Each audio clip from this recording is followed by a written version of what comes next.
G'day everyone, and welcome back to the channel. Just thought I'd do this quick video to give you an update of what's going on like promised. So as you can see, I've pretty much taken off everything that I need to replace it with the new and improved, hopefully improved good stuff.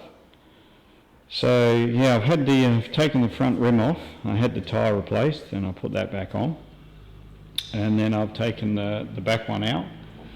And I've never taken the back one off of this before, and what I found weird when I read the workshop manual is it said in there, new for the Mark III 1975 is a quick release wheel. So as you can see, it's a two-part axle, so you can take the rear wheel out without disturbing the chain of sprockets. And so yeah, that's different. Makes you wonder if the Norton company had never closed its doors when it did, if they would have continued with that.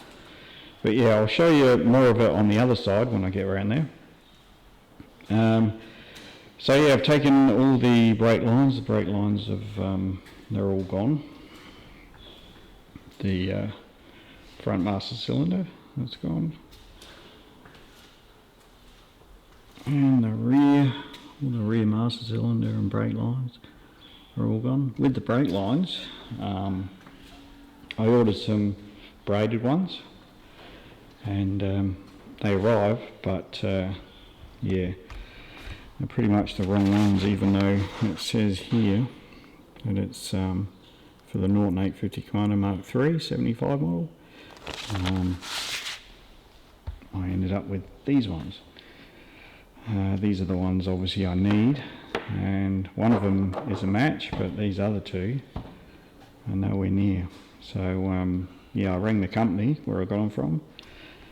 They were pretty apologetic. They said they'll make some ones that I need. I sent them the measurements, told them the measurements, and they said they'll make them up straight away and send them off that afternoon. So by the time you see this, hopefully I'll have them, and they're going to send with it a self-addressed bag to put these ones back in and send them back to them. So yeah, that's all good. These things happen. It's just a slight delay, but hey, it's been long enough now.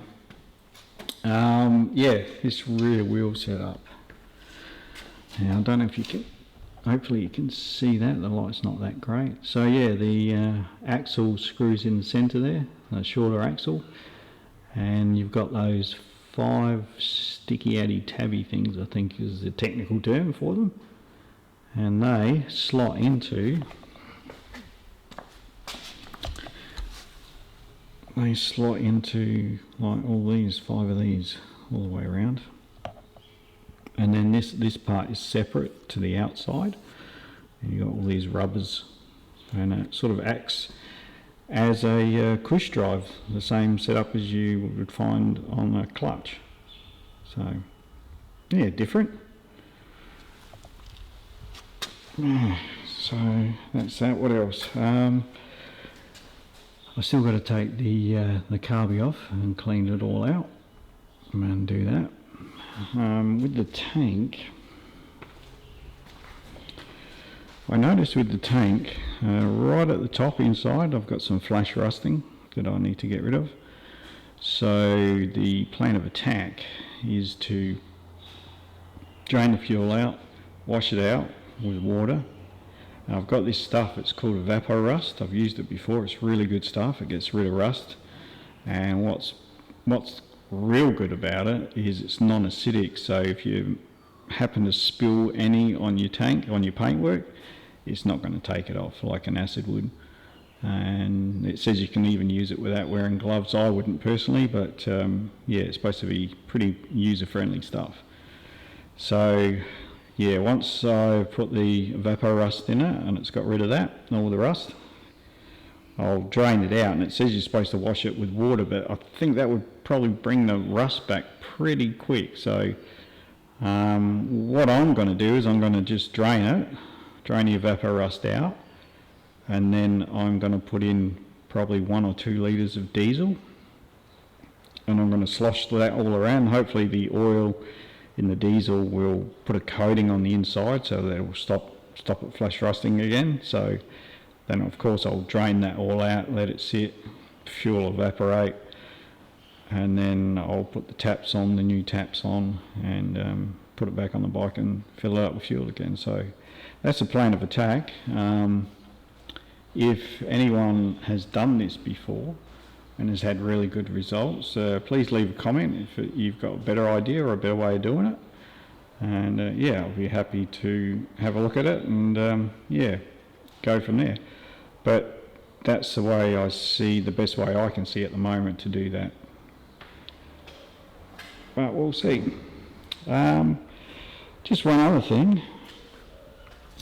While I've been waiting, I've been doing just a bit of polishing and stuff, and I don't know if you noticed on my other video, these header pipes, if I can, I'll put a clip up of them from the previous video of these header pipes. Yeah, they were really badly blued up. They were just about black where it meets the head, then it went into a really dark purple and then like a goldy colour. But I had a go at cleaning it up, and yeah, it came up really well. Real happy with that. Come back to chrome. I don't know how long it's going to actually stay that way, but at least I know I can clean it up, and it looks really good. Real happy with that. So yeah, that's about it.